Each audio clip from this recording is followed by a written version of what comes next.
So, good morning students. Today we will discuss RLC circuit.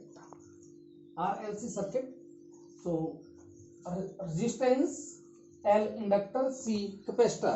हमने क्या किया, इन तीनों को एक प्योर रेजिस्टेंस ले लिया, pure inductor and pure capacitor ले लिया, तीनों का एक सर्किट बनाया, तीनों को रेजिस्टेंस कैपेसिटर इंडक्टर और कैपेसिटर को हमने सीरीज में कनेक्ट कर दिया है with alternating source of EMF के साथ कनेक्ट किया हुआ है. When we connect this in series then we know that the current will remain constant. अगर करंट कांस्टेंट है then the value of current is I is equal to I naught sin of omega t. That is taken as equation number 1. अब देखिए बेटा, in case of resistance, हम बात करें resistance के, जब ये सीरीज में तो इसका एम्पलीट्यूड तो सेम हो गया करंट का. In case of resistance both current and voltage I and V lie in the same phase. Because the phase difference in case of resistance, the phase difference between current and voltage is zero, so they lie in the same phase. But so हम क्या लिख सकते हैं कि और in case of inductor, inductor के case में हमें पता है तो voltage is leads by pi by 2 to the current, यानी कि वोल्टेज 90 डिग्री आगे है और करंट उससे 90 डिग्री लैग्स बिहाइंड पीछे है. तो हमने इस तरह से दोनों के बीच में फेज डिफरेंस एंगल कितना है, 90 डिग्री का. And in case of capacitor the voltage is legs behind by pi by 2, ये 90 डिग्री पीछे है और करंट क्या है 90 डिग्री आगे है इससे ऐसे. ठीक है बेटा, तो हमने क्या किया दोनों के, और ऐसा होने से क्या कर दिया हमने कि ये देखो ये एक्स एक्सिस है, ये आपकी वाई और वाई डैश एक्सिस है, दोनों के बीच में फेज डिफरेंस जीरो होने की वजह से हमने एक्स एक्सिस के ऊपर ये करंट ले लिया आई नॉट जिसकी मैक्सिमम वैल्यू है, और ये वोल्टेज और करंट रेजिस्टेंस के केस में बोथ इन सेम फेज, तो ये वोल्टेज आ गई.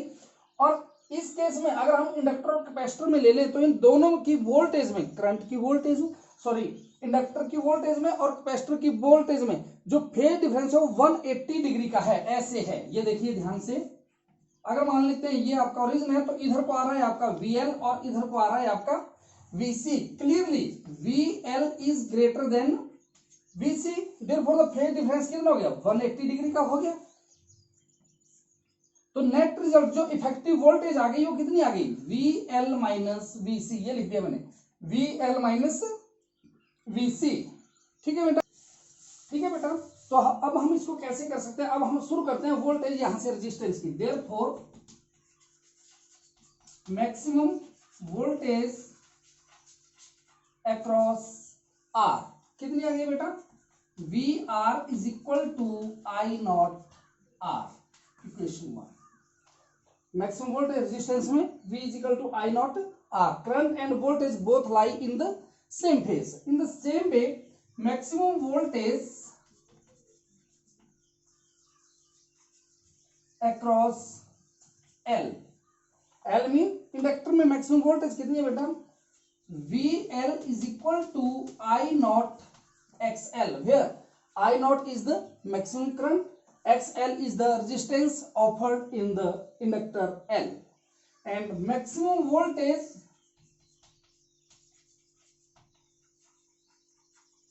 across C कैपेसिटर में कितनी आ गई बेटा, VC is equal to I naught XC. ये आ गई, तीनों में जो वोल्टेज थी हमारी ये आ गई. अब हमने क्या करना है, तो ये आ गई हमारे पास तीनों की वोल्टेज. अब बेटा अगर हम यहाँ पे देखें तो देखिए ये O है आपका OX VR, OY OB के बराबर, ये क्या है VL माइनस VC है, क्योंकि फेज डिफरेंस मैंने आपको क्लियर कर दिया कि क्यों आया है ये VL माइनस VC, और ये क्या है VC के बराबर है. अब देखिए ये वेक्टर जो हमारे बने हैं VR VL VC, इनके बीच में करंट जो मैक्सिमम करंट आई नॉट जो कांस्टेंट था, और ये क्या है वोल्टेज जो आपकी ईएमएफ है वो है ये ई नॉट. ये जो वेक्टर है, ये जो रिजल्टेंट है, it makes an angle phi with this much, और ये क्या है 90 डिग्री के एंगल है. तो हम क्या लिख सकते हैं इसको, जो ये डायग्राम के मुताबिक हमने इसको यहाँ पे लिखना. हमारे पास ये ट्राइंगल है OAK, क्या बन गया फ्रॉम ट्राइंगल OAK, क्या बन गया बेटा हमारे पास OK square is equal to OA square plus AK²। मैं इसको ऐसे लिख सकता हूं, OK² किसके बराबर है बेटा, E0 is equal to under root, मैंने सीधा लिख दिया, ये किसके बराबर बन गया, VR² प्लस AK है VL minus VC, VL minus VC²। ठीक है बेटा, क्या बन गया, E0 is equal to under root VR², VR I0R², ऐसे लिख दिया मैंने। V ये लिखा हुआ है हमने, VR है I0R, तो I0R² plus I0 XL² minus I0 XC²। ठीक है बेटा, क्या बन गया, मैंने लिख दिया यहाँ पे E0 is equal to I0 square under root से बाहर आएगा, क्या आ गया, I0 इंटू क्या बन गया बेटा, R² plus XL minus XC²। मैं इस E0 को इधर ले आऊंगा, क्या बन गया बेटा, E0 upon I0 is equal to under root R² plus XL minus XC²। ये आ गया।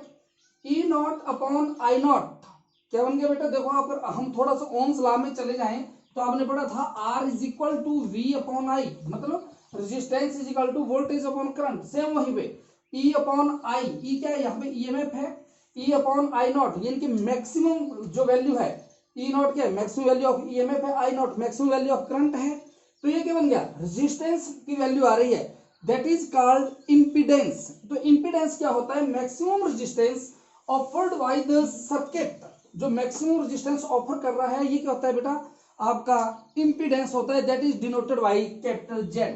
तो मैं इसको लिख सकता हूं Z is equal to under root R² plus XL minus XC²। ठीक है बेटा, ये आ गया। ठीक है बेटा, तो इसको क्या लिख सकते हैं, Z इज इक्वल टू, मैं ऐसे भी लिख सकता हूं इसको, Z is equal to E0 upon I0 is equal to this much. अब therefore it is clear that voltage leads to current I to the phase pi by 2, therefore we have to calculate the phi। therefore from triangle, again from triangle OAK, what is tangent phi, tangent phi is equal to AK upon OA। क्या बन गया बेटा हमारे पास, AK VL minus VC upon VR। ये आ गया बेटा हमारे पास, क्या बन गया ये, tan phi is equal to VL I0 XL minus I0 XC upon I0 R। I0 cut जाएगा, क्या बन जाएगा बेटा, tan phi is equal to XL minus XC upon R। क्या बन गया बेटा हमारे पास, tan phi is equal to XL minus XC upon R। ये बेटा, therefore we can write alternating EMF in RLC circuit can be represented as E is equal to E0 sin of omega t plus phi। क्या लिख सकते हैं हम, E is equal to E0 sin of omega t plus phi। ठीक है, now some cases arise here। First case क्या arise हो रहा है कि if, फर्स्ट केस है बेटा, if XL is equal to XC, if XL is equal to XC हो जाए तो tan phi किसके बराबर हो गया, then tan phi is equal to 0 हो गया। अगर tan phi 0 हो गया इसका मतलब क्या हो गया कि both current and voltage lie in the same phase। कौन सा आ गया आपका, रेजिस्टेंस का केस आ गया कि if XL XC के बराबर हो जाएगा, दोनों का, इसका और इसका रेजिस्टेंस इक्वल हो जाएगा, तो नेट रिजल्ट कितना हो जाएगा, 0 हो जाएगा, tan phi 0 हो जाएगा, तो करंट और वोल्टेज सेम फेज में होंगे। अगर करंट और वोल्टेज सेम फेज में होंगे then it is pure inductive, pure resistive circuit बन जाएगा, रेजिस्टेंस का बन जाएगा। दूसरा केस, इफ सेकंड केस है बेटा, if XL is greater than XC, XL is greater than XC, तो इसका मतलब क्या हो गया, XC नहीं है, XC is very very small, neglect कर दिया हमने, XL है। तो इसमें क्या होगा, XL की वैल्यू रहेगी, it is called pure inductive circuit, और ये क्या आएगा, पॉजिटिव आएगा आपका, पॉजिटिव आएगा। तो वोल्टेज देखिए पॉजिटिव XL की थी, इसकी थी हमारे इंडक्टिव की voltage Leeds by pi by 2 थी, तो क्या बन गया, ये प्योर इंडक्टिव सर्किट बन गया। Third case, if XL is less than XC, अगर ये XL लेस देन XC आ गया तो XL 0 हो गया, वैल्यू क्या आ गई, माइनस में आ गई, नेगेटिव में आ गई, तो नीचे आ गई, इस साइड की आ गई, तो ये बनेगा प्योर कैपेसिटिव सर्किट बन जाएगा ये। That is all about this topic बेटा। So watch this video properly and solve your this diagram, this derivation and some numerical related to this.